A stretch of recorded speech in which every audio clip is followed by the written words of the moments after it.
Hi my dear students, आज के इस वीडियो में बात करने वाले हैं लघु उत्तरीय प्रश्न जो 3 नंबर का बोर्ड एग्जाम में पूछा जाएगा। सबसे पहला प्रश्न दिया गया है C4H10O अणु सूत्र वाली अल्कोहलों के सम अवयवों की संरचनाएं लिखिए। ये कक्षा 12 रसायन विज्ञान से संबंधित मोस्ट इंपॉर्टेंट प्रश्न बताने वाला हूँ आज।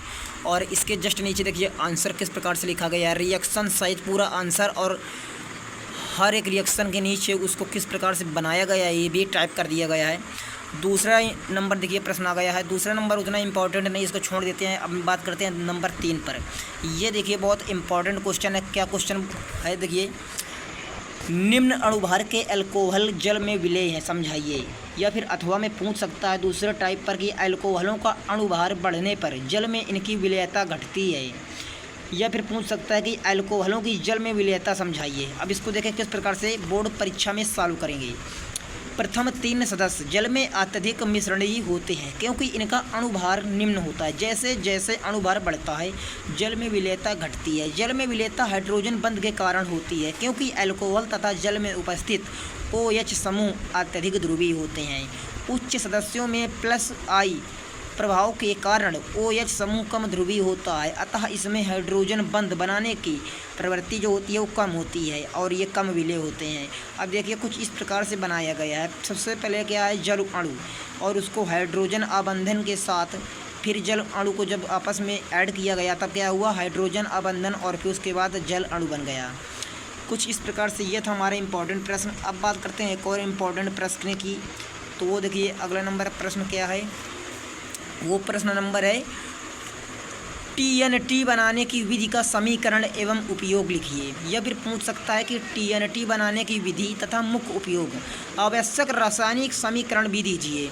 या फिर पूछ सकता है TNT क्या है, टॉलुइन से इसे कैसे प्राप्त करते हैं। जैसे देखिए इसमें क्या करना है आपको कि सबसे पहले आपको हेडलाइंस डालना है। यूपी बोर्ड परीक्षक की जो बोर्ड कॉपी मिलेगी उसमें आपको फिर क्या लिखना है, सांद्र H2SO4 यानी कि सल्फ्यूरिक एसिड जिसे आप लोग तेजाब के नाम से जानते हो, तथा सांद्र HNO3 के मिश्रण द्वारा नाइट्रीकरण करने पर आर्थो तथा पैरा नाइट्रोटॉलुइन प्राप्त होता है।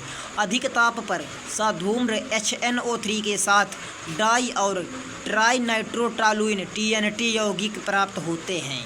अब देखिए इसका फिगर जो प्रकार से दिया गया, सबसे पहले टॉलुइन को बनाया गया है CH3 के साथ, और जब इसे HNO3 या H2SO4 के साथ आपस में क्रिया करेगा तब क्या बनेगा आपका O नाइट्रोटॉलुइन। जब इसको NO2+ के साथ जोड़ेंगे तब क्या बनेगा आपका, बनेगा P नाइट्रोटॉलुइन। तो दोस्तों मैं आशा करता हूँ कि आपको TNT बनाने की विधि को बहुत अच्छे तरीके से आ गया होगा। अब एक और मोस्ट इम्पॉर्टेंट क्वेश्चन दिया गया है, जैसे विलियमसन विधि द्वारा ईथर कैसे बनाया जाता है। या फिर पूछ सकता है कि विलियमसन संश्लेषण द्वारा डाई एथिल ईथर बनाने का रासायनिक समीकरण क्या है। या फिर पूछ सकता है कि विलियमसन संश्लेषण पर टिप्पणी लिखिए। तो इसमें किस प्रकार से सॉल्व करना है आपको। सर्वप्रथम विलियमसन ने इस विधि द्वारा ईथर प्राप्त किया था। इस विधि में एथिल आयोडाइड को सोडियम एथाक्साइड के साथ गर्म करके डाई एथिल ईथर प्राप्त किया जाता है। अब इसका देखिए रासायनिक समीकरण कुछ किस प्रकार से है। सबसे पहले देखिए लिखा गया है C2H5O यानी कि सोडियम एथाक्साइड। अब इसको Na+I C2H5 यानी कि Na+I ये आपका अलग हो जाएगा, और ये क्रिया जब आपस में कराएंगे इट इज इक्वल टू के साथ तब क्या बनेगा C2H5 single bond O single bond C2H5 NaI, तब आपका क्या बन जाएगा डाई एथिल ईथर। अब देखिए एक और बहुत ही मोस्ट इम्पॉर्टेंट क्वेश्चन है, क्वेश्चन नंबर अगला दे दिया गया है 13वें नंबर। उन सभी ईथरों के संरचनात्मक सूत्र लिखिए जिनका आणविक सूत्र C4H10O है तथा IUPAC नाम भी लिखिए। तो IUPAC नाम देखिए पूरे सभी का जितना भी दिया गए हैं रासायनिक नाम, इनका IUPAC नामकरण भी दे दिया गया है, और IUPAC आप अच्छे से तैयार करके ही जाएं। अब देखिए अगला नंबर प्रश्न है 14वां नंबर।